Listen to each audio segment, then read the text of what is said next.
Tres Papalote Artisanal Mezcal is 100% handcrafted and is distilled in one of two ways, either from the Espadín maguey agave plants found in the slopes of Oaxaca, or from wild Cupriata agave found in the mountaintops of the Mochitlan. With 40% ABV, Tres Papalote Espadín has a light aroma of sweet potatoes, hot red pepper, citrus, and flint, while Tres Papalote Cupriata, with 46% ABV, offers a smooth taste with elegant herbal citrus notes.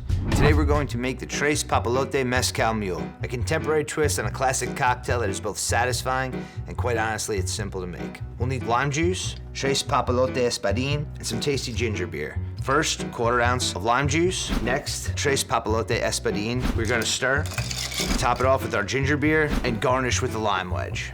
Please feel free to try our 46% Cupriata. We recommend that on the rocks, garnished with an orange wedge and tahini. And as our ambassador, Cheech Marin, would say, discover the spirit of a new era. Papalote Mezcal, my mezcal. Viva la evolución.